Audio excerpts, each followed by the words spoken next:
انسان دو چیزوں کا مرکب ہے، دو چیزوں کے مجموعے کا نام انسان ہے، جسم اور روح۔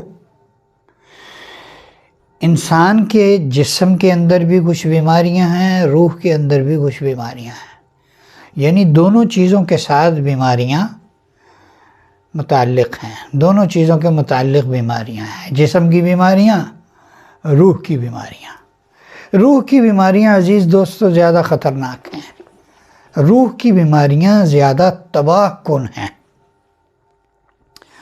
روح کی بیماریاں کس قدر آدمی کو تباہ کرتی ہیں کہ جسمانی بیماریاں وہ آدمی کو بیمار کر دیتی ہیں، کمزور کر دیتی ہیں، لاغر کر دیتی ہیں، ضعیف کر دیتی ہیں، محتاج بنا دیتی ہیں، بالآخر آدمی مر جاتا ہے۔ کیا ہوا؟ مر گیا، بات ختم۔ روحانی بیماریوں سے آدمی کی دنیا بھی تباہ ہوتی ہے، آدمی کی آخرت بھی تباہ ہوتی ہے۔ یہ روحانی بیماریاں ہیں۔ چنانچہ ان میں بعضی مہلک ترین بیماریاں ہیں، بہت ہی تباہ کن بیماریاں ہیں۔ اس میں سے ایک بیماری حسد ہے، حسد۔ اللہ کے نبی نے ارشاد فرمایا، دب الیکم داء الامم قبلکم الحسد والبغضاء ہی الحالقہ لا اقول تحلق الشعر ولكن تحلق الدین۔ آپ نے فرمایا پہلی امتوں سے جو بیماریاں اس امت میں منتقل ہوئیں اس میں ایک حسد اور کینہ بھی ہے۔ حسد ایک عجیب بیماری ہے۔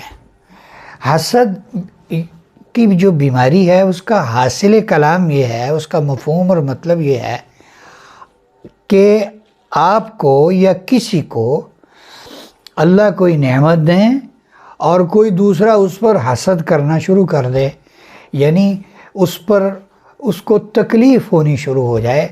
تو یہ جو اس کا عمل ہے کہ دوسرے کی نعمت پر اسے تکلیف ہو رہی ہے، یہ آپ جانتے ہیں حقیقت کے اندر یہ کیا ہے؟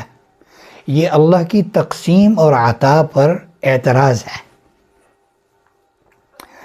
کہ اللہ تعالیٰ تو چاہ رہے ہیں کہ اس کو ہم نعمت دیں، اور دوسرا چاہ رہا ہے کہ اس کو یہ نعمت کیوں ملی۔